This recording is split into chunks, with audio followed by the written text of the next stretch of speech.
Welcome to episode 246 of the Whatnauts Review Show, where every week we pick a story and we talk about it. This could be a movie, TV series, anime, manga, comic book, audio drama, all kinds of entertainment. We watch it, read it, listen to it, and then we come back here and we talk about it. My name is Melissa Wilkinson, and I am joined, as always, by Kyle Springer. Kyle, Hello. How are you? I am pretty good. It's been a good weekend so far. I went to go see Shazam on Friday night. Had a blast with that. It's nothing to really write home about, in my opinion, but it's solid. It was entertaining. It was good. It was fun. So it is very fun. I enjoyed my time with it for sure. Well, what about you? What have you been up to? I also went to see Shazam. I went to the movies again. I saw Inside, a movie where Willem Dafoe is trapped inside. He's like a cat burglar who's sneaking into this high-rise penthouse to steal like some precious paintings that are in there, and then he gets trapped inside while the owner's like off on a business trip for who knows how long. And, you know, he just eats every scrap of food he can find, tears everything apart, and goes mad. Interesting. And how would you rate that one? Is that a thumbs up? Yeah, thumbs middle. I mean, there's only like a couple ways the movie can end, but in the middle, you see him do many things. You see him eat all sorts of stuff. He poops. He finds secret rooms. Well, I can't wait for the sequel, Outside. That'll be great. Who knows? Yep. Good stuff. Well, we are here to talk about something else entirely, not Willem Dafoe, though I think Willem Dafoe, if he was in the show, would have had a blast in this, playing any role. I'm sure he would have been fantastic. But Melissa, what are we here to talk about this week? We are here to talk about the 5-episode miniseries Angelyne, which you can find on Peacock. This is based... we feel her energy with us. We're both, if you're watching the YouTube video, we're all pinked out. Kyle's not wearing any pink, but I made him change his lights to pink. Yep. This is based on a true story of a woman named Angelyne who just sort of appeared out of nowhere in LA in like the late 70s, early 80s, and bought a bunch of billboards to promote her. It's just photos of her, and it just says Angelyne with a phone number that you call, and the phone number just goes to the guy who put up the billboard, just the printer. Yeah. And she was just this mysterious woman. Nobody was sure exactly what she was selling or promoting, exactly what she did. Like, did she act? Did she sing? What did she do? But she was the sort of proto famous for being famous sort of person. And I believe to this day, she's still like a Los Angeles fixture where you see her driving around the city in her pink Corvette, and you can talk to her and get her autograph and buy a t-shirt with her face on it. So this came recommended to us by our friend Jack. Yes. And on top of that, when you pitched it, you were like, hey, the creator of Mr. Robot, this is also one of his like favorite pieces of media from last year or something like that. I did get that mixed up. I thought Jack had watched it because Sam Esmail had recommended it, and she and I are both big Mr. Robot fans. Sam Esmail is one of the producers. He helped make the show, and I clocked it like a minute 50 seconds in. It's like I already feel that energy. I get the residual Mr. Robot vibes off of this. Yes, yeah, it was by the same producers, so I'm sure he is one of the producers on that. But this is a show that by myself I would have never watched. It wouldn't have been on my radar. It wouldn't have just not a Kyle like thing that'd be like, I should check out that show. But this was fantastic. This was amazing. Good. This was so good. I was fascinated, like with the first episode especially, but even where this goes from episode to episode, they do some really, really neat things with just with playing with this idea of based on a true story, and that Yeah. like when you hear those words based on a true story, it's like, okay, well, something true happened, but different people's accounts are gonna kind of be different here, and those can be at odds, they can be challenged, stuff like that. And so yeah, you'll see one scene and it plays out, and then a character, like actor in that, being like, wait, this is not how it happened. But like, let's go back. Or like some things disappear, they move some set piece or something like that. Yeah, it's fascinating. It's not what I expected at all. So I really enjoyed this. I'm happy because it's based off something you said that I pitched this on a recent episode of the Captain's Log. You told me you'd been watching the new HBO version of Perry Mason. You're like, did you know Perry Mason was a real guy? And while I'm in the middle of saying, wow, no, I didn't know that, you went to Google it, and then you're like, oh, no, he isn't. No, I had that all wrong. So I wanted to pitch you. Oh, go ahead. Yeah. No, I'm just saying that's why I wanted to pitch you TV shows about real people, not fictional detective lawyer Perry Mason. Yeah, I watched season 1 of that a couple years ago, I guess, like right when the pandemic started, I think. And yeah, season 2 came out earlier this month. I still haven't watched it yet, but I was like, aha, season 2 is out. I'm so excited. But yeah, I completely thought he was a real person. Don't know why. Don't know, like, no one told me that he was a real person. It's not like my dad was trying to pull one over on me or something, right? I just thought he was a real person, and then had my hopes and dreams crushed by Your dreams of meeting Wikipedia. him. Yeah. Visiting Perry Mason's grave, laying down a single white rose. Thank you for your service. No, but yeah, I think you turn that into an interesting set of potential things that we could cover here this week. And Angelyne is what I picked based off the recommendation from Jack. And yeah, this was incredible. I loved it. I'm very happy you enjoyed it. This is a real Melissa show. I love the mystery of Hollywood and the mundanity of it. I mean, the things that feel very everyday to somebody who lives in Los Angeles, but to me, who's barely left St. Louis, right. I'm like, wow, a coffee bean and tea leaf. I've never seen that. What's a Cahuenga Boulevard? Show me. Like, I listen to all these Los Angeles based comedy podcasts, and I hear about all these things. They're just every day to these people, but it's like, that's Shangri-La. That's a wonderland. How do I get there? And one of them was, I'd hear people mention the Angelyne billboards. Like, I vaguely knew she was a diva of some sort who like put herself up on billboards.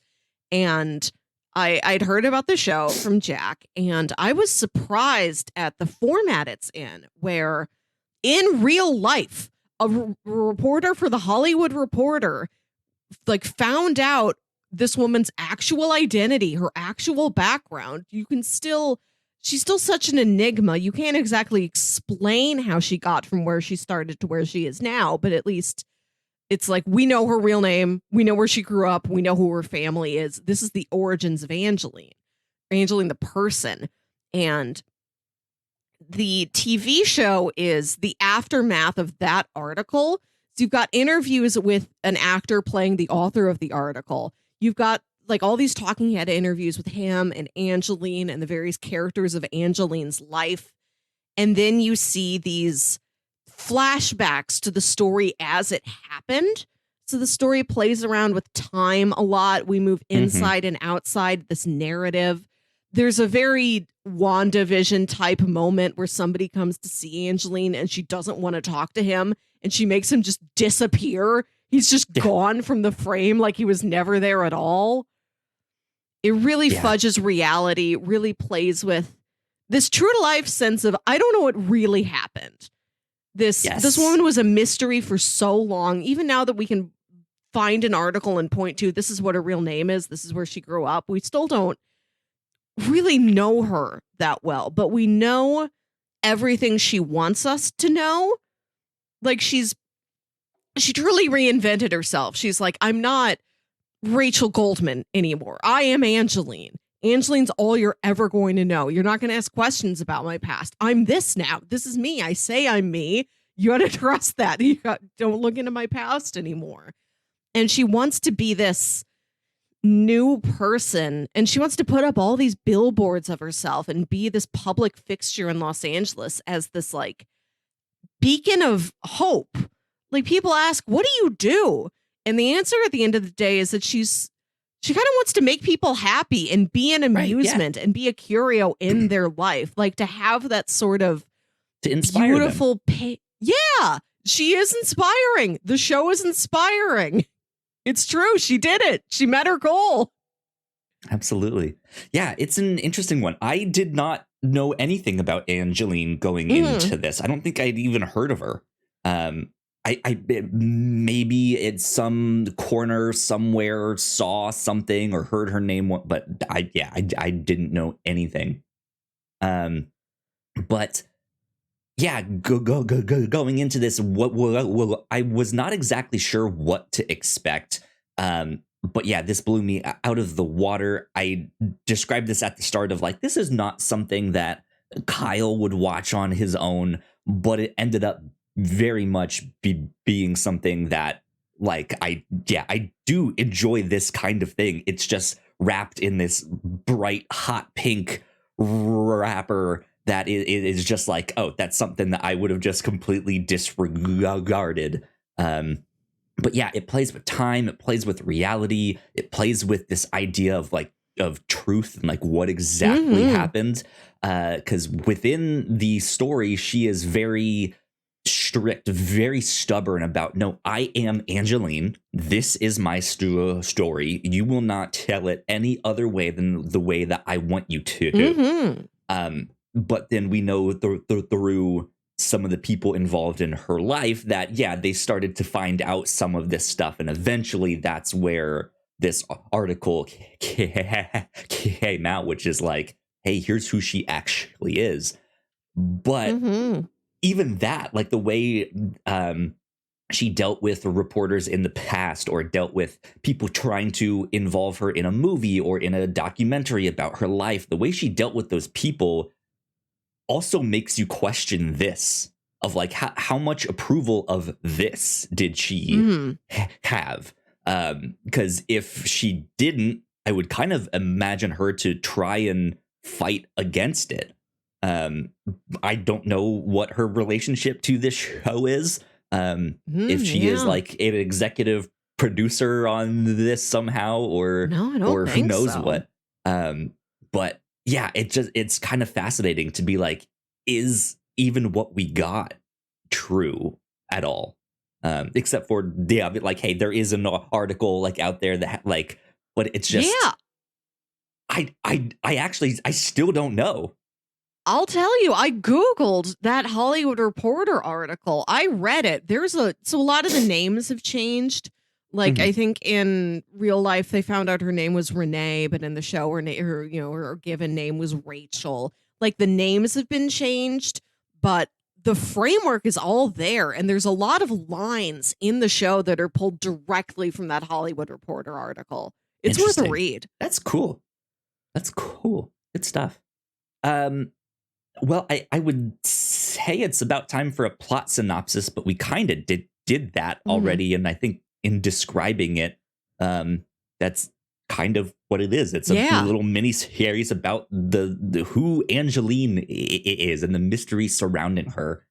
The other thing that I will mention on that is it's the whole thing is it's kind of like a mockumentary is like the style, but it's also not.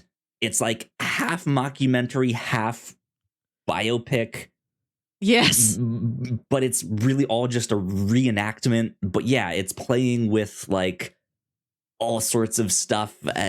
Yeah, it has that like WandaVision, like, oh, I don't want to talk to you. Let's get you out there. Yeah. Or when we watched, oh God, what was the name of the HBO? Landscapers. Yes, The Landscapers. And there's that one Yes. scene where they literally move from like one set to the next set to go reenact that, and you see the whole like studio that they're filming in. And it's just like there's this really cool meta layer to this that I think is spectacular. So good stuff. Go check it out.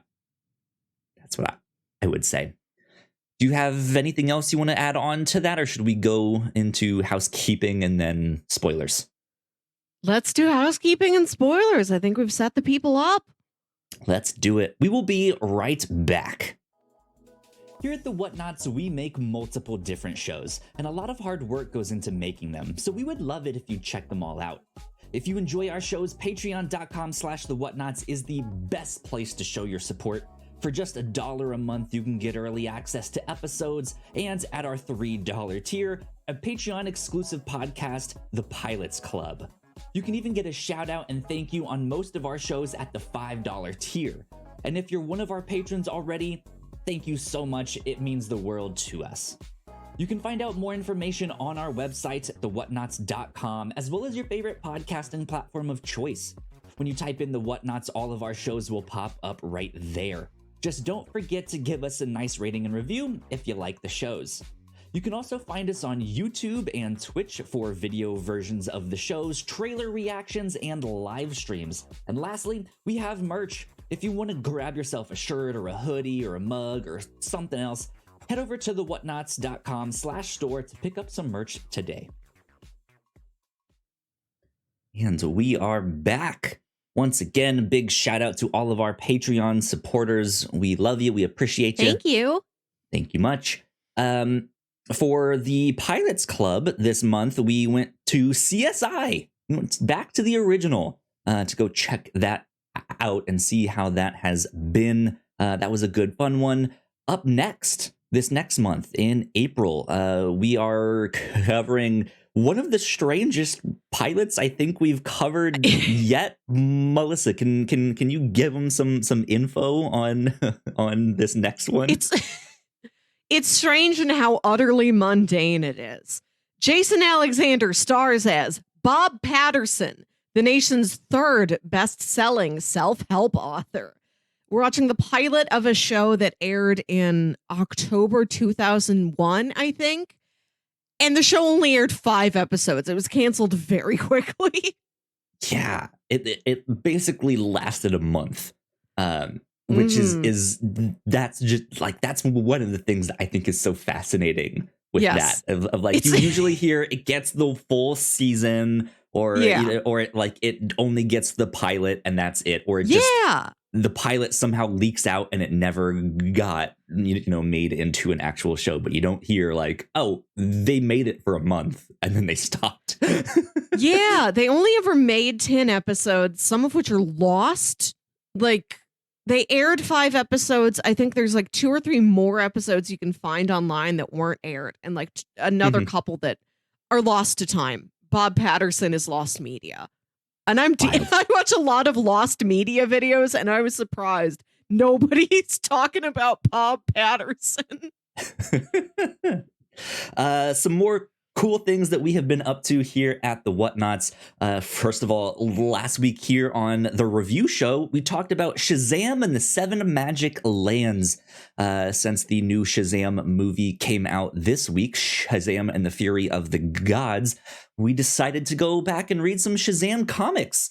And it was kind of like a who's who of the Shazam world. Yeah. And I think it was kind of it wasn't an adaptation of what they made the movie out of, but there are some pieces that's like, oh hey, I know that now. Yeah. Or like this concept is in that comic we read. So Shazam and the 7 Magic Lands is what we did last week. I think on Monday, so shortly a day after we're recording this, we might do a short Shazam and the Fury of the Gods spoiler cast. So be on the lookout for that. That'll be on the Reactor Core feed Speaking of which, also this next week on the Reactor Core, we will be starting up our Mandalorian Season 3 coverage. Both myself and Ignacio will be talking about that.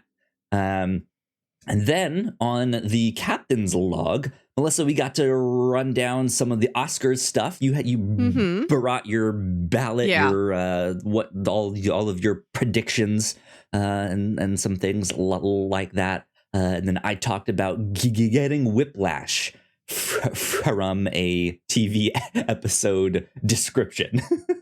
Or catching whiplash, I should say. Yeah, you described it as being caught, as if it is contagious. Yeah, exactly. So yeah, we've got a lot of fun stuff up for you all to go check out. But that is about it for housekeeping. So let's get on to spoilers. Bam. Here we are. Angelyne spoilers.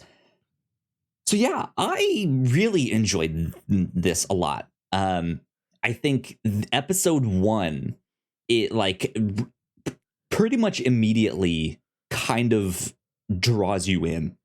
I think it has a good vibe. It like the show, like part of the reason I also picked this is I don't think we've done a Peacock original show on here. So I have barely explored what's on Peacock. I think Poker Face is their hot new Poker Face is good. But I don't really look to Peacock for original content. It's not the big content house that like Netflix is or something like that. And so I like in terms of production value, I wasn't really expecting much. But I think this was solid production value. I hesitate to describe certain moments of this as cheesy in only because they're kind of supposed to be in that. I don't remember how long it was ago now, but last year at some point, my partner made me watch Earth Girls Are Easy. Just because you'd already seen her. She loves, those like cheesy movies and stuff like that. And yeah, didn't know she was in that at all. Didn't like click with me. But there are some moments that are kind of styled like that in this, where there's that like cheesy spaceship flying around at the end of the show and stuff like that. Like there's just, whenever they need a certain vibe in the show, they do it. Is like that I think is the best way I can describe it, because it starts in the like 70s like rock, almost punk scene. And yeah, the show feels kind of grungy and grimy at the start when they do that stuff. But then when she reimagines herself and she is this like sex symbol icon, she is just this hot pink cannonball that just goes through everything. And yeah, it almost feels like Angelyne reinventing herself. Whatever the show needs to be, it becomes. And that I think is fascinating. Yeah, I do like the show's flights of fantasy, because what we are seeing is not a true objective flashback. Everything is subjective. Everything is told through the lens of the person being interviewed. So there's a lot of unreliable narrators where Angelyne will say things went down this way, and like her ex-boyfriend who was in the band will be like, no, it happened this way. This happened. Like the climax of episode 1 is that her boyfriend starts a solo career. He's got billboards for his new album coming out where he's got like a cover of Wild Thing, and he thinks she's going to be excited to see the billboard, but she's mad because they had agreed, if we're going to get famous, we're doing it together. Like she's kind of latching on to him, and she gets mad about the billboard. Like, you have a billboard for a cover song? And in his telling of the story, it's clear that like that's why she left him. That's why she became the billboard queen. But then she tells the story where no, she walked in on him cheating on her, and then she was heartbroken and she stormed off, and then she found her own path. And from that to the end of episode 2, where she and Martin Freeman just go flying through the sky. Like in Harry Potter with their car. At the end of Grease. Yeah. Yeah. The dance scene in episode 3, I went back and watched that this morning. That like dream ballet musical number is wild. It's good. Yeah. Yeah. Yeah. And there's also the one where she like the very end of episode 5 where she goes off in the spaceship, and like it keeps putting these metaphor, like it'll take something somebody might have said as a metaphor and it'll literalize it, or it'll metaphorically present an experience somebody is having. Like I love that dance number in episode 3 because it's clear that didn't literally happen. And it's a stand-in for something that you really don't understand, because it's the reporter character who's saying he was trying to interview Angelyne. She like drug him along to some party.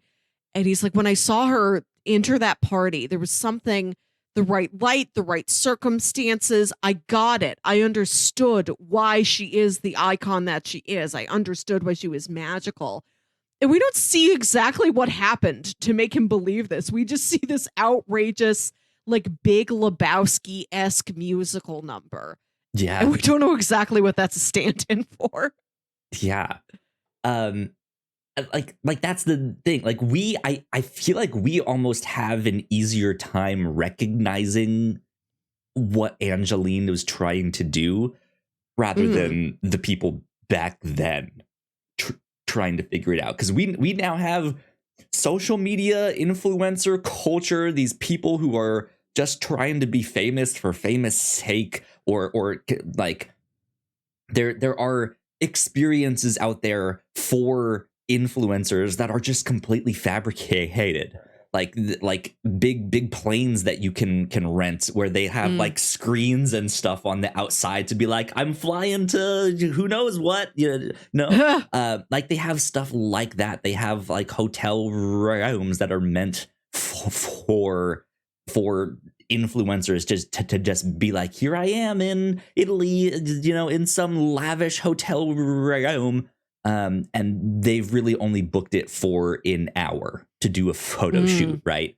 But they do stuff like that where I feel like seeing someone like Angelyne at a party after she's recreated herself, after she has put up these billboards, and seeing her just wine and dine and schmooze, and people come up to be like, hey, I saw your billboard. Or like, hey, what do you think of that? Like, as someone watching that, I think that is just like, I kind of get it now. Like, I feel like that would have been a light bulb moment just to see her walk around and talk to people at a party. Because we also get pictures of her just like riding around town selling hats and shirts out the back of her car, which doesn't necessarily read as like modern day influencer, right? But also can in a weird way. I want to say that that's also like a grungier side of that. It's just like, that is the hustle that you have to do. Yeah. But it's less lavish, right? It's like, okay, you put up with some of this stuff so that when you're at these big parties and events and stuff, like the celebrities know you've now gotten a foot in with them. Like you can now do all of the stuff. Like I think that's one of the things that, to me, I'm not I guess I am still confused, but just wondering of like, how does she still have money to do all of this stuff? To have all of these billboards, to make all of this product and sell it. Just like, is she getting endorsements, sponsors? What's happening here? And it's so really mysterious. Not answered except for Martin Freeman's character. Right. She That's the whole of episode 2, is that she wants a billboard printed of herself. And she goes to the billboard printer, she meditates and does a ceremony and lights candles and jabs her finger at a phone book and says, "It's him. It must be destiny. I will go to this printer's." And she just sweet talks him into believing like this is some sort of an avant-garde. This is like a really progressive art project. Like she really gets him on board with the idea of this woman must be on billboards and I must pay for them out of my own pocket. Or she meets all these different people and arranges like barter systems. Like she'll meet a guy who does like lawn sprinklers and she'll trade the lawn sprinkler service to somebody who's like a dentist so that then the lawn sprinkler guy gets dental service. Like she's just the center point in this interconnected web of just trading various favors. Yeah, she never gets any sponsorships. You never see her really aspiring to move up in life. Like, I imagine it is true to life and not just a constraint of the production budget that she's in the exact same house, like for decades of her life.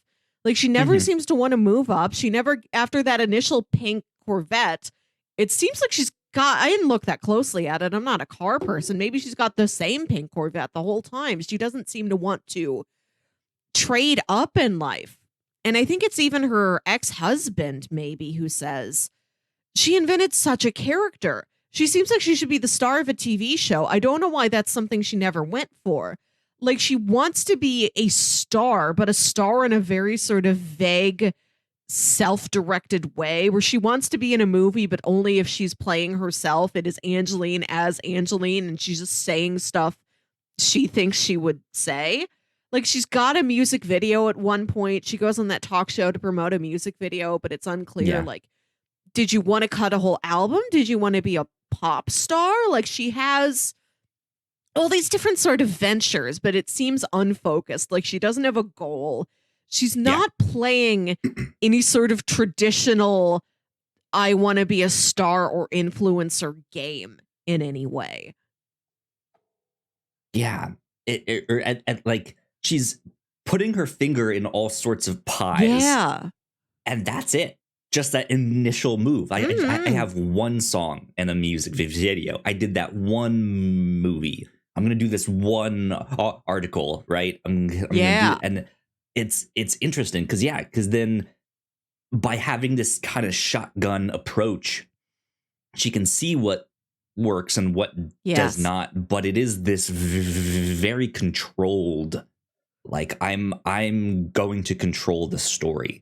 And that I think is one of the more fascinating things about this is that you think you would think a celebrity or an influencer would kind of want this like fan culture to just take things and run with it, or like, oh, hey, this music video worked, let's do more of them.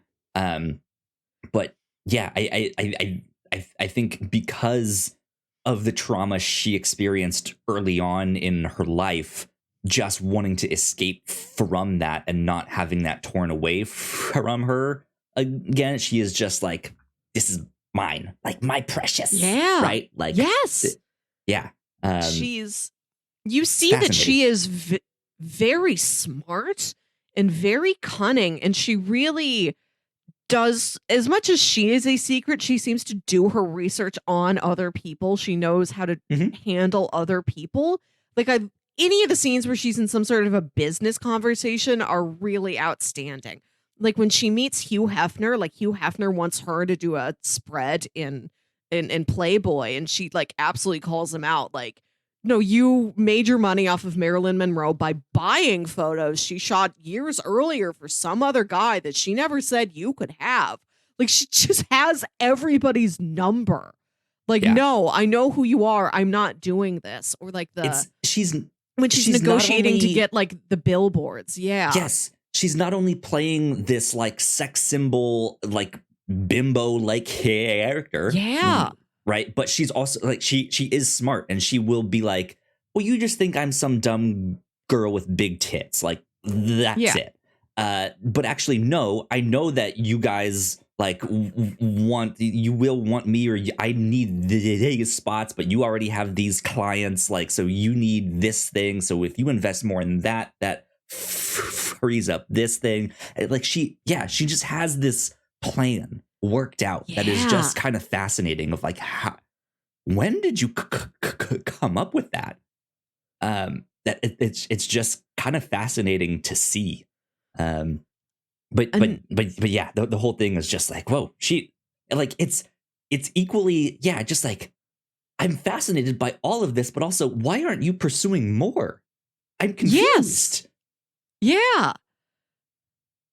Another thing about her that fascinates me is that she's a self-described sex goddess. We see at the end of episode 1, she gets those preposterous breast implants, which I'm so curious on, like, the practical makeup side, how they did those giant fake boobs, because I know they're fake, but it looks really seamless. We don't talk enough about whoever's doing fake boob makeup work out there in Hollywood. It seems like a real craft. My partner saw them and I was like, oh yeah, those look like the ones you can like buy off of Amazon that are the like for drag shows and stuff like that. Because yeah, they are ginormous. And that, like, one thing I do like about this is that even though her new boobs in this are huge and they are always very much there in the scene, you can see the cleavage, like all of it. The camera in this, and also despite her saying like I am a sex symbol, and her kind of posing sexily for some of these pictures that go on a billboard, it's never gratuitous and like, there's her boobs right there, there's her butt, or there, like, it never focuses on that, which I thought was interesting too, which is good. But you would kind of expect, at least, especially in a show that is from so many people's different perspectives, of like who's focusing on that rather than just like, I see where this art project is going. They're right. If I do invest in this, I'll become rich. Yeah. So just an interesting observation there. Yeah, she's so sexualized, but in a very sort of vague way. Like, I think it's more of the mystique and the power of Angelyne that's supposed to sort of turn you on spiritually than getting literally physically horny at them boobs. And I think over the course of this, I think over the course of the series, there's no evidence of her actually having sex with anybody. Like, you've got that first boyfriend guy in the band who, like, says he thought like they were going to have sex. Like, it seemed like that's where she was going, but instead they like light candles and meditate, and then she shoves him out of the apartment like, I need to dye my hair. It's time for me to take a bath for an hour. So like, it doesn't happen there. And like, she had that marriage when she was young, and where like you see like her and her husband sharing a bed, but like in her adult life, in the time when Angelyne is Angelyne, like, it's not like that first boyfriend from the band wasn't good enough, because it seems like she never goes after anyone else. It truly seems like she has no sex life, no literal sex life, only this like metaphorical, spiritual sex goddess presence. I agree with you, but also like, it's a show that just doesn't focus on that. It's not about her as a sex symbol, even though it kind of is. I feel like other shows about a sex symbol would be like, oh, what is the sex that they are having? Like, let's talk about that. But yeah, this is more the reinvention of self. It's more about identity rather than the like, what were the adventurous escapades you had under the sheets?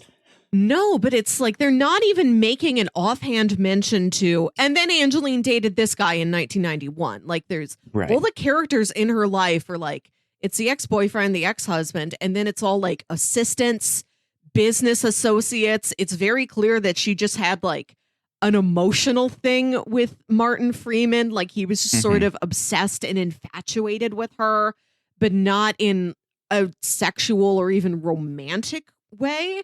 Like there's not even a slight mention to the possibility that there was anybody in any sort of romantic or sexual partnership role in her life. Yeah. Still, I think there's certain characters in there that I wouldn't put it past them if they did work something out, right? But again, it's just not the direction this show takes. That yeah, they just leave out all details or mention of that. Um, I I think it's but just yeah, a I don't really know. interesting part of the character that she is only sexual in like a presentational the sort of artistic way. Like she's professionally a sex goddess, and then it seems like she just goes home by herself, takes a bath for an hour, and like goes to sleep in silk pajamas. Yeah. Um, there was one painting that was a nude painting of her that was in there, but it was very like it wasn't a realistic one. It was like Mm-hmm. very much abstracted and expressionistic of just like it's a human form somehow. I understand that, but it's not. Yeah, it's not like oh that's what she would probably look like under all of Mm-hmm. that. Which is interesting, but yeah, can we talk a little bit about this? I forget the guy's name. The younger documentarian who tried to make Yeah. a movie on her. I liked him. I don't I rem- liked him a lot. Um, I don't remember anybody's names, but yeah, I don't know I why, like but that he's I just want to call him Max, even though I know it's not. maybe it was Max. Wait, Lucas Gage as Max Allen, based on Jesse Small. Maybe Oh, that's him. yes. I That forgot is I that the Googled the show. I have everything open. Yeah, there he is. Yes, yeah. Max. Okay, yeah. Oh, well, hey, I was right, Ugh. Max. The one time on the review show I get someone's name right. Yeah, I liked Max's character a lot. I like because he is the like fresh out of college artist filmmaker, doesn't necessarily know what to do, kind of living with his parents maybe, or at least on their dime. Mm. um and they are pushing for him to finally start something, get a job or a project that will actually get you somewhere. And he comes up with the idea of making a documentary about Angelyne and finding out who she is, what's her story. And he is the one that, through his own frustrations and research, finds out who Angelyne really was. But it all ends poorly in this like legal or almost Yeah. legal battle of like, well, technically neither of you did anything wrong to each other. You guys just don't like each other. Like you're at Yeah. odds. You're just at creative differences, right? Um, Mm. and I find it fascinating. I loved that one scene that after we learn that the article has come out from that one guy in the magazine, they go back to Max and he's sitting there on the couch and he's just like, wow, an article with all the same information that I found. Wow, who would have thought? And he just has this like slight smirk. I'm just like, I wonder how they got all of that information. I'm just like, that's fantastic. I like that. Which I don't know. Like, is that actually how it happened? Did he like? I don't know. I mean, he said most of the stuff he found was public record. Like, you can go find that stuff if you really dig. But he had it all in like one file, right? He's just like, let's slide this over to the table, dear reporter. Like you tried to figure out who she was before. I think it was that the same person got in contact with Max as got in contact with the reporter character. Like who is also somebody mentioned in the True article that there's some hobby genealogist who on a whim was like, nobody seems to know where that Angelyne woman came from. Can I see if I can do it?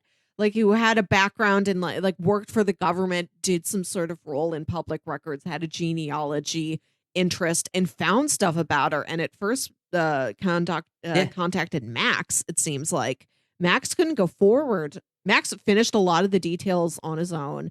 You know, you see that he's so fascinated with everything that he goes to like upstate New York where the ex-boyfriend from the band went.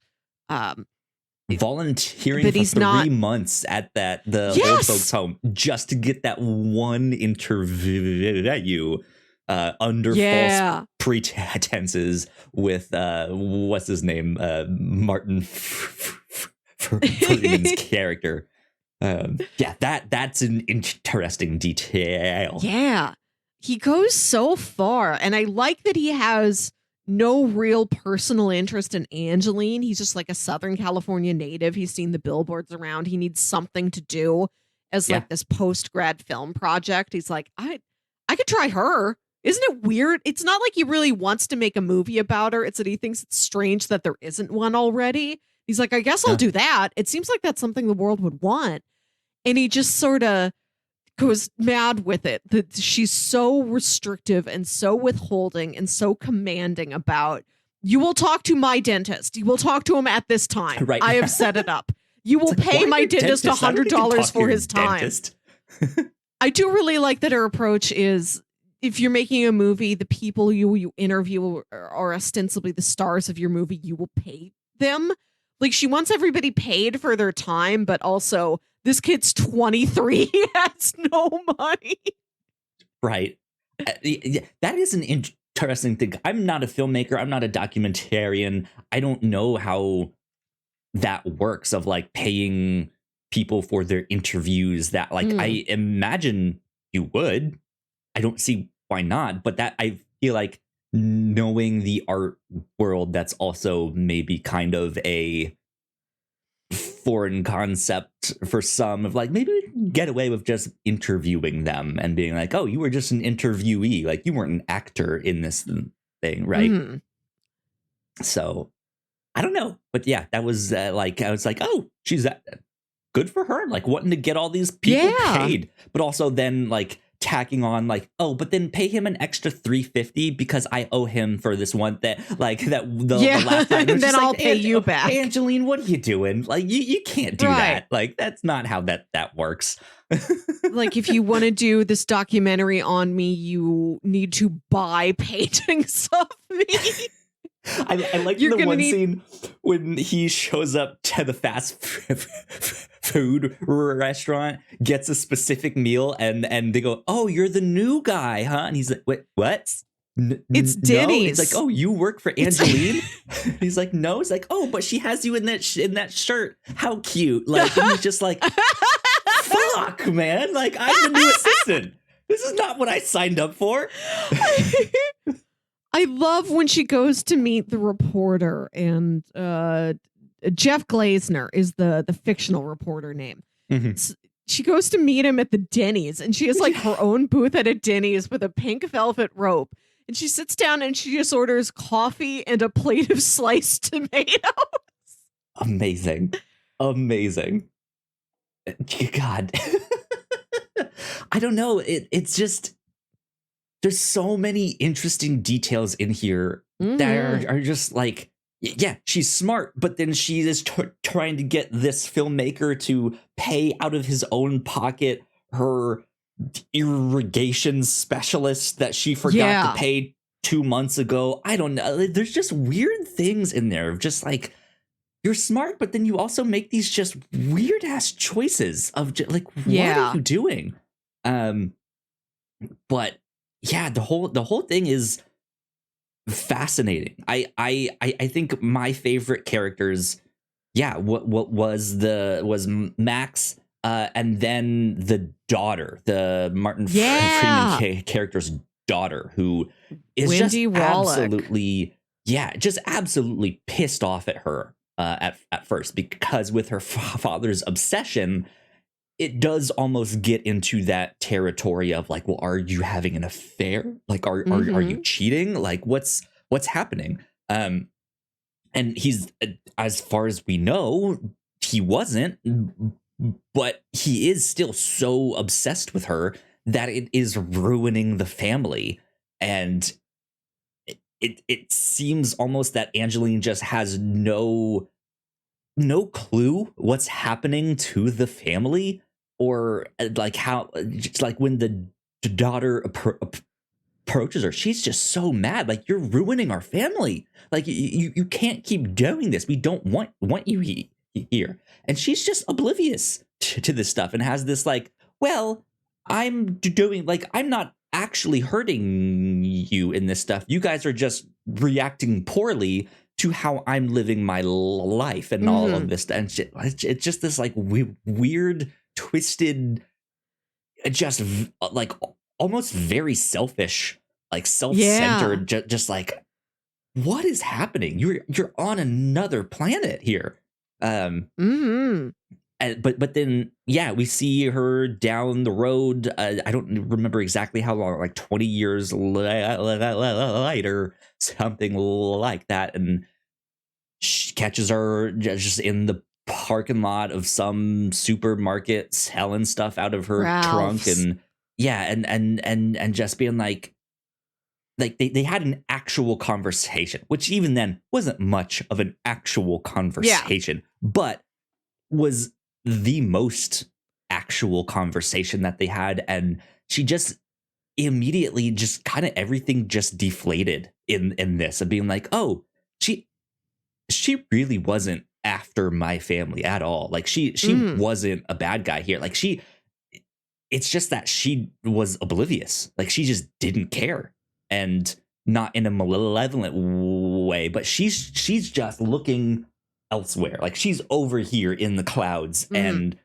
we thought something like she was attacking us or trying to break up our family, and that's just not what it was. And I like that story. Like that's also a neat way to view who Angelyne is. There, I don't know why I'm thinking of this now. We'll come back around to this when we do recommendations. I have so many things to recommend of just all sorts, but there's a comic, a Punisher comic of all things, that the way they do this comic, it's not about the Punisher, it's about the people in his path and like who he comes in contact with. And the Punisher is portrayed more so as this like force of nature, and he just happens upon people, or happens upon your neighborhood or your building or something like that. And so, yeah, it focuses on these other people whose lives get affected by the stuff that he does. And I think when this Angelyne show does that, when it focuses on the daughter, or how Max is doing after the fact, I think the story is really strong in that too, of just like how, like, who are the people that are affected by her, and how are they affected? How is their identity changed because of her identity change, right? And I think that is fascinating. Yeah. Like she really leaves a mark on everybody, for better or for worse. I love that one of the final talking heads you see in the last episode is one of the other bandmates from like the early 80s, like a guy who she has not interacted with in 30 years, who she just left that much of a mark on that long ago. Like he just experienced her so strongly. She's such a presence. She's such a force of nature. And that is something that does wind up being maybe not necessarily destructive about her, but definitely wearying about her to the people in her circle. But she wants to be this beacon of light for people. And you learn in the final episode that one of her big inspirations was when she was a kid, she was like the child of Holocaust survivors.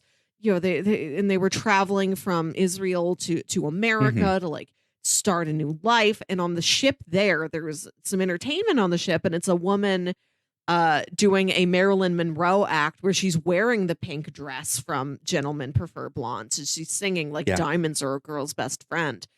And she remarks that she sees her dad, this like hardened, traumatized Holocaust survivor, look at the Marilyn Monroe singer, and like that's one of the first times she's ever seen her dad truly happy. Just in that one moment, just to watch this woman sing and dance and wiggle around in a pink dress.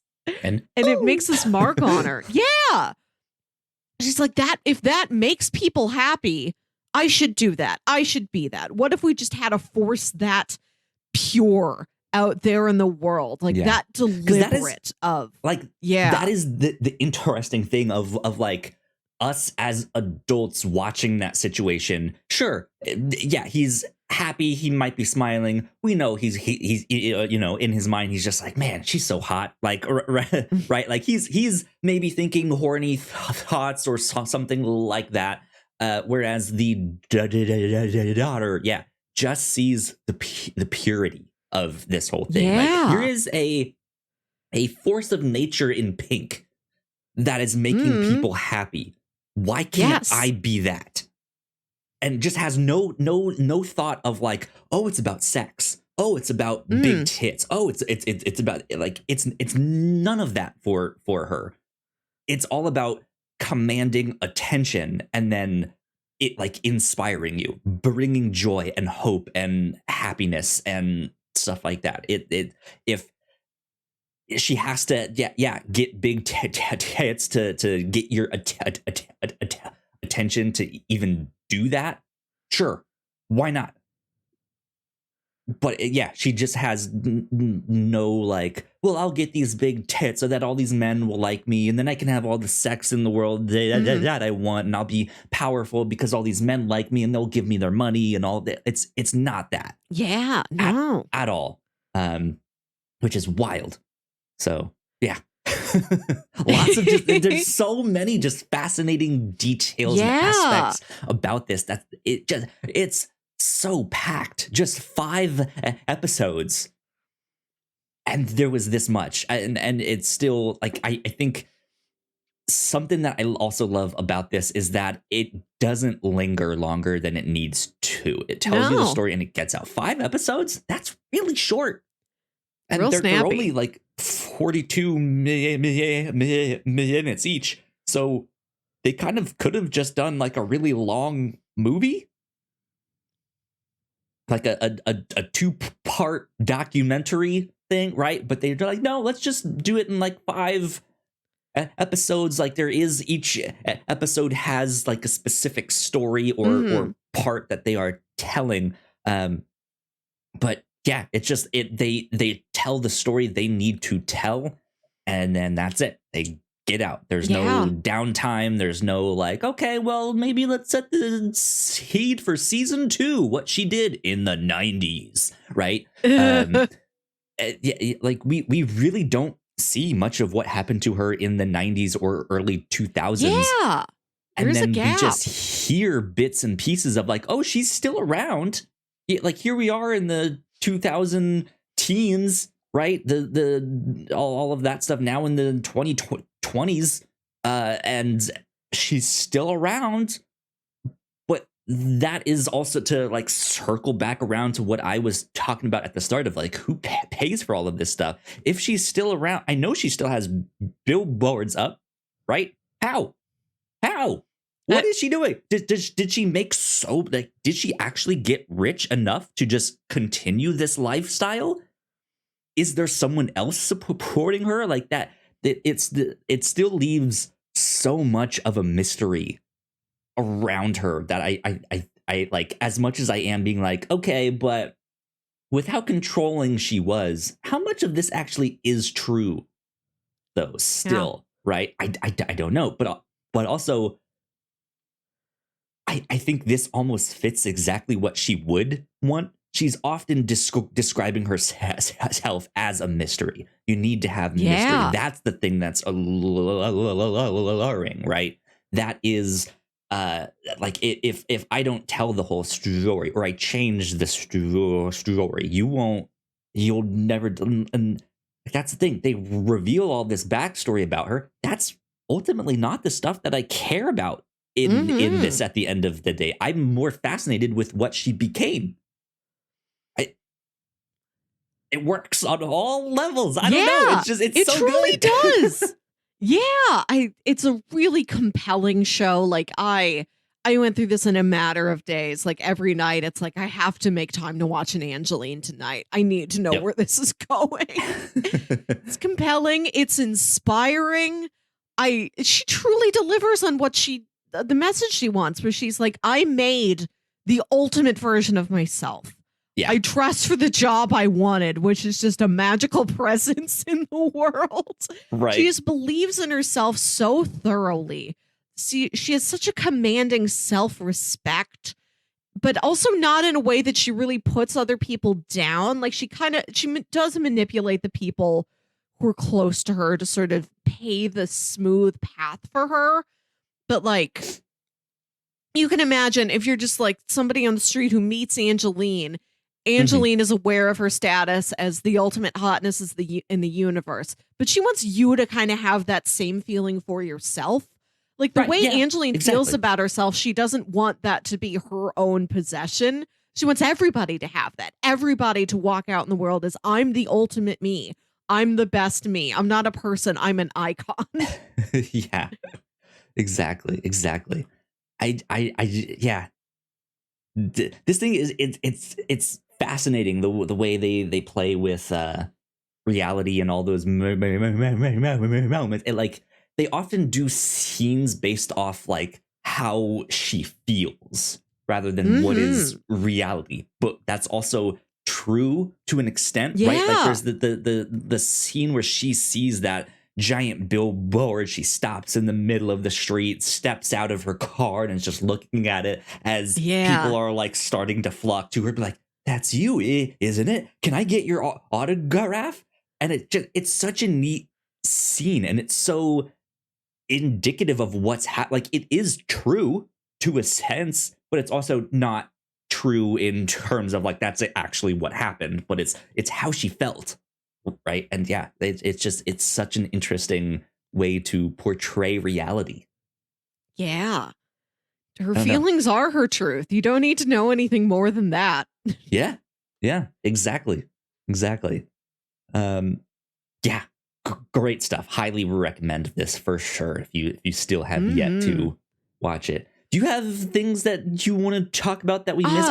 I don't have much more, but I know we could still talk about how awesome this is for another hour. Yeah. I do love that at the end we see, well, sprinkled throughout in little bits, I think we get real Angelyne footage. Like you see right her at the end, actual clip from you see her actual clip from Earth Girls Are Easy. You see some actual interviews with her. It is remarkable to see her in person. And then that also makes you realize that what Emmy Rossum is doing is like not an exact imitation. It is this invocation of Angelyne's spirit, like her own way, which makes the performance even more impressive. She is outstanding in this. Yeah, absolutely. Good stuff. Well, should we do a bingo check-in? Yeah. Also, you see pull it up. One of Angelyne's billboards get destroyed by debris in the movie Volcano, which I know I saw when I was little. And now I'm wondering how many other movies I can watch set in Los Angeles around this time that just have an Angelyne billboard in the background. Right, because I saw that scene where it blows up, and I was like, I feel like I've seen that before, but now that you mentioned that it's in Volcano, I was like, I've never heard of that. So I obviously haven't seen that movie, but I don't know. I feel like I've seen one in it now. Anyways, pulling up bingo on screen here. Let's see here. We have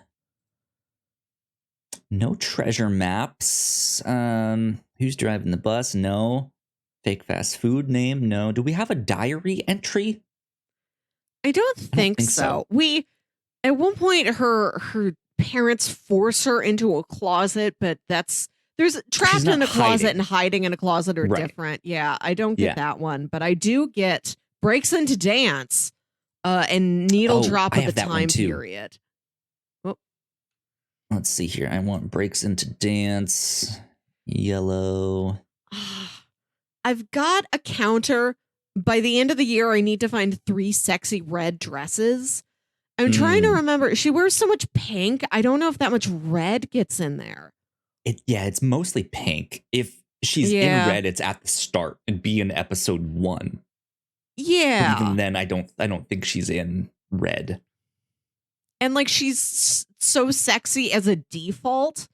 Like I put the 3 sexy red dresses down here as like a real pinnacle moment where it's the like character cleans up good for a formal event or like a femme fatale or something where like the sexiness of it is a true like strike to you. Like it is unfamiliar, it is surprising, it is shocking, whereas this is like, no, that's just her default setting. Yeah. I have 2 that I think could almost be, but I don't think it reaches. I have Crashing a Fancy Party, which Angelyne's not crashing it, but no, Jeff wasn't supposed to be, like, he wasn't involved. but also nobody reacts like, who's this guy? What are you doing here? And then courtroom scene. We don't have an actual like courtroom scene. It is deliberately on the set of a local theater. Yeah. So I don't think I get either of those. Not exactly.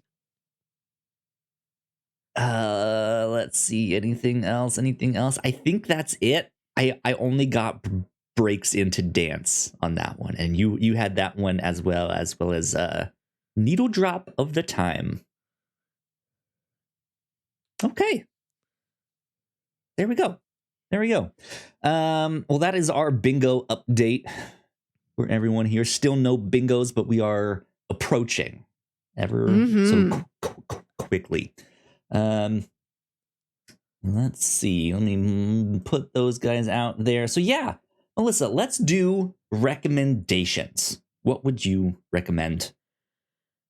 I would recommend the movie The Disaster Artist because the mysterious, inspiring figure that Angelyne is really reminds me of the story of Tommy Wiseau. There was another reason why I wanted to watch this is that tonight I am going to a showing of The Room with live commentary by Greg Sestero. Interesting. Okay. I've seen like live showings of The Room before that had like an intro by Tommy and Greg, but this is, I think, a bit of a different one where Greg's going to be like, here's running commentary over the film you've all seen a bunch of times. I'm going to tell you what it was like to film this thing. Where That's cool. There's this secretive sort of self-reinventing, I'm here to do a project. I'm here to do a business. I want to make this beautiful statement and like inspire people. Where you've got a mysterious character who's doing that, but the story's not always from their perspective. It's from the perspective of outside people trying to go along with them. Like, I don't know what's happening. I don't know why you're making these decisions. I don't know who you are or where you're from. Every time I ask you, you give me a different answer. So if you want another story like that, another story full of Southern California, it's set in like the late 90s, I think, full of diners. You go to a diner, you try and interrogate this person, and they're like, it doesn't matter where I'm from. I am here to do art. Watch The Disaster Artist. Watch The Room, read books about The Room, anything, but I think The Disaster Artist really captures it. I would also recommend the movie Boogie Nights, which is about, also in its way, sort of reinvention and pursuit of artistic expression and like wanting to make people happy. And for them, it's like a much more literal, like we do sex, and the sex, that brings people pleasure, that brings people gratification. And what we do is a real good service out in the world. Like it is a real art form. Take us seriously. We work very hard. Sure. Yeah. Absolutely. Absolutely. Mm-hmm. Melissa, I have so many things to You recommend. said Like you did. I every once in a while here on the review show, I'll have some specific things to recommend. Some of them are a little more obvious of like, oh, if you like this, of course you'll like this other thing here. Sometimes we do the like, hey, if you liked this aspect, you might like this other thing over that way. And then there's some times where I struggle. I'm just like, I don't really Yeah. know what to recommend. I mean, you maybe go watch this thing. I don't know. I Mm. just I felt inspired by things that are already out, that are not out yet, that I would Oh, love to see yeah. a version of that is like this. Speaking of things that are not out yet, I would like to preemptively recommend the movie Maxine with 3 X's. Due out Okay. Okay. sometime this year. Don't know when. It's the sequel to X. Sure. Yeah. I was thinking the Barbie movie. Just like Yes. it's Yes. gonna be hot pink and plastic, just like This right? This is the dress I bought for the Barbie movie. I am getting Yeah. ready for it now. And it was serendipity that I also got to wear it for the Angelyne episode. Good stuff. Yeah, like that's not out yet. I haven't seen it, but I feel like this just goes hand in hand with that. Um we of course are big fans of the MCU. Melissa, you and I are big fans of that. If they ever do a Dazzler movie or Yeah. show, Ugh. make it like this. Make this be the Dazzler. template. Make her be this like famous icon, and people are telling you their experiences with her, and she is refuting them. Be like, no, that's not actually how it happened, and have it be this like Mhm. reality bend it. Like that'd be so cool. That'd be sweet. But if you want more things that are already out, right? I think on a darker side of things, there's that new Marilyn Monroe biopic, Blonde, on Netflix. It is more of an art house film than just Yeah. like a regular film. It's long, too, and it is tragic. Whereas Mhm. this was not. It is mysterious, but yet hopeful and Yeah. inspiring. That one is kind of a downer, to be honest. I started to watch Blonde. I got like 35 minutes into it and I wasn't exactly feeling it. And it wasn't necessarily a movie I intended to finish. It's like Understandable, yeah. I just want to see a little bit of Ana de Armas's performance because she did get one of the best lead actress nods here at the Oscars. So instead of finishing that movie, I listened to You Must Remember This, the podcast about tales of old Hollywood, hosted by Karina Longworth, who is married to Ryan Johnson. She has like 3 or 4 episodes about Marilyn Monroe that are really fascinating as part of a whole series on dead blondes. So like I started listening to the Marilyn story and then I've gone back and I'm listening to all the other ones. Like Marilyn Monroe was really inspired by Jean Harlow. So I've listened to that one. I've listening to a lot of You Must Remember This right now. It's on Spotify. Cool. Also, we mentioned it in the episode Landscapers on HBO Max. It is a 4-episode true crime mini series that also, it's not the mockumentary style thing, but it is a true crime like reenactment of the stuff. And yeah, they do that. Like there's this one scene in particular that is just, it's awesome, and it is this like reality bending, mind blowing, not big special effects, but just like you think they're like the scene is just a normal reenactment of this scene, and as they're asking a certain character to like replay the events, they're just like, well, you know what, how about you just show us? And they stand up and they move. Whoop, I hit my mic. They move the walls away and they're on like a Hollywood set, and so they just walk over to the other set Like you see like crew walking by and stuff like that. You see all the cables and lights and all that stuff. And it is just this like reality bending. Okay, you were over here. But no. Actually, can you stand over that way a little bit more? I think you were more like that. And it's so neat how they can, just kind of manipulate reality in that sense. You also, actually, I should mention we covered the landscapers. Yes. On number 190 here on the review show. So if you want to go back and check that out. It was neat. And then, again, we also mentioned WandaVision, how she is kind of creating her own reality in this. There's just, there's so many neat things. I think even Mr. Robot, to an extent, especially that like season 1 like twist that happens at the end there of just like, what is going on? Some interesting stuff with all of that. I enjoy this a lot. It just, the show is just constantly reinventing itself. That it's kind of just whatever. The last thing that I want to recommend, and I haven't seen this in decades now, the documentary that Banksy made, Exit Through the Gift Shop. Yes. Yeah, I've seen that. Where they create that like fake street artist who then takes it too far and has like taken on this persona in the art world. It's a fascinating watch, and it reminded me a lot of this one for sure. So yeah, there you go. That's all of my recommendations. Nice. Next week on the podcast, it's going to be the end of the month, so we are going to continue our ongoing monthly special. We have been watching all the Fast saga.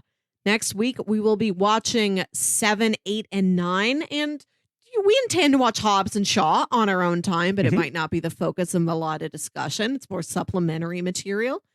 So yeah, that is next week. We are capping off this ongoing monthly series. Finally, we'll be part of the family. Yes. Indeed. Yeah, I'm super excited for that. I know the movie is coming up down the road here. But yeah, man, I'm excited to finally be caught up. When we started this, I had only seen the first 3. Melissa, you hadn't seen any of them. So we'll finally be caught up by the end of this next week. Fast and the Furious 7, 8, and 9. Hobbs and Shaw optional. But I have my pitches ready to go for the week after that. Okay. If you want to hear them. I actually mentioned this theme earlier on in the year of something that I was thinking about doing. I wanted to do animated TV shows based off of video games. So I have a few things here. There was actually more things I could have done besides these 3. There's also movies I could have done, like live action stuff, whether it's like the new Tomb Raider stuff or the new Sonic movie, all sorts of stuff. But I went with animated TV shows. So pitch number 1, this is Arcane. This is based off the League of Legends video game by Riot Games. It says, amidst the escalating unrest between the rich utopian city of Piltover and its seedy, oppressed underbelly of Zon, sisters V and Jinx find themselves on opposing sides of a brewing conflict over clashing convictions and arcane technologies. I checked this out earlier in the year, I think like end of last year. Fantastic. This blew me out of the water. Right now there's only 1 season with 9 episodes. And they're anywhere from like 40 to 50 minutes ish. Okay. But yeah, this is a great one. The main character, Violet, is played by Haley Stanfield. Ah. Just FYI. Yeah. That was a fantastic one that won a bunch of awards. Pitch number 2 is Castlevania. Yeah, based off of the Castlevania video games by Konami. And it says, when his human wife is burned at the stake after being falsely accused of witchcraft, the vampire Count Vlad Dracula Tepes declares all the people of Wallachia will pay with their lives. He summons an army of demons which overruns the country, causing people to live lives of fear and distrust. To combat this, the outcast monster hunter Trevor Belmont takes up arms against Dracula's forces, aided by the magician Sypha Bilnades, I believe, and Dracula's Dhampir son Alucard. That's Dracula spelled backwards. Right, it is. This is also one that I have heard incredible things about. I actually have not seen this at all. I know when this initially came out, this was one of the, every single time there's an adaptation of some video game into a movie or a TV show, they're always like, will this be the one that breaks the video game curse that it can't be adapted? There's been plenty of adaptations that have been just fine at the very least to this is good, but this is one that people very often point to as this is how you adapt something. But I guess you could also say the same about all 3 of these pitches here. So I don't know. I will say that Richard Armitage plays Trevor Belmont in this. That's the only name that I recognize here. There are 4 seasons total, but I figured we could do the first 2. The first season only has 4 episodes, and the second has 8. So we could do the first 2 seasons. I'm not sure how long the run times are. Where's the run times? They are 20 to 30 minutes. A little bit shorter there with that one. That's pitch number 2. Pitch number 3. Cyberpunk Edge Runners, based off of the Cyberpunk video game, which is based off of the Cyberpunk tabletop RPG made by Mike Pondsmith, and the Cyberpunk 2077 game is made by CD Projekt Red, or CD Projekt Red, if I remember correctly about how you are supposed to pronounce that. But yeah, let's see if I can get a plot here. It says, in the dystopian overrun by corruption, crime, and cybernetic implants, an impulsive but talented street kid named David, after losing everything he has in a drive-by shooting, makes the choice to survive on the wrong side of the law as an edge runner, a high-tech black market mercenary, also known as a cyberpunk. I have also seen this one. It is fantastic. The artwork is incredible. It is brightly colored and dark at the same time. It is only 10 episodes long, about half an hour each. It's by Studio Trigger, who we did, I forget the name of it, the one that we did with Sam. Promare. Yes, I believe they did Promare as well. That we have covered here on the show. But even in 10 episodes, it's kind of really, really cool to see how much they can pack in with this and how emotional this one got at the end. And it's neat because this one also actually like ties into the game. Like there are like, it's not just like, oh, it's based on the game, but like, hey, this is in the same universe as the game here. It's just a side story. So there you go. That's pitch number 3. So pitch number 1 to review is Arcane. Pitch number 2 is Castlevania. And pitch number 3 is Cyberpunk Edge Runners. All 3 of these are on Netflix. Yes. So, yeah, there you go. People keep yelling at me about Arcane, and nobody has told me a specific thing that I personally would like about it. Nobody's recommending it to me individually. They're just yelling about it in general. Friends, acquaintances, dates I've been on. They're like, Arcane is good. Did you watch Arcane? It's good. I'm terrified because I've been able to use the excuse of, oh, no, podcast keeps me busy. I don't know. If Kyle pitches it, maybe I'll pick it.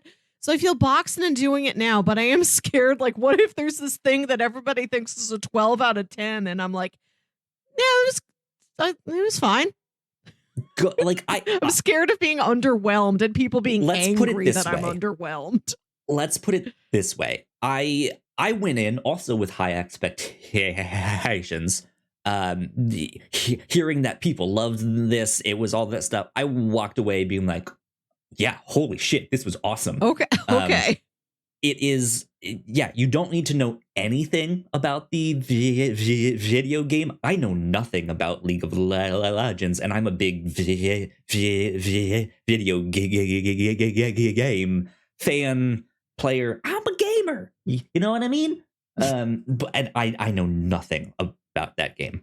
But the artwork is stunning. The animation is incredible. It has this like real neat painterly quality, but is almost also animated, similar to Spider-Man back behind me here. Yes, into the Spider-Verse.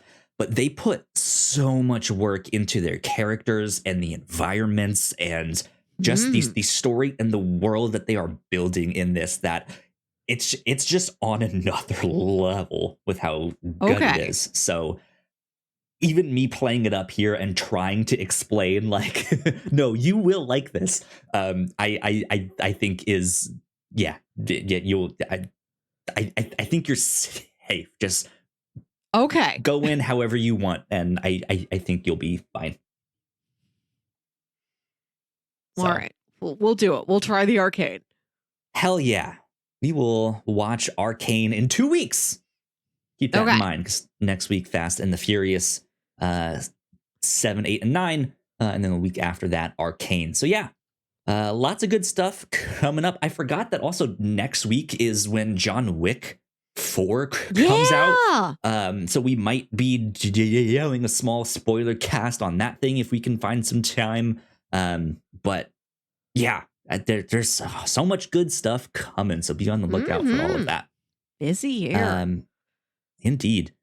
That being said, that wraps us up for our show. So Melissa, where can the people find you on the internet?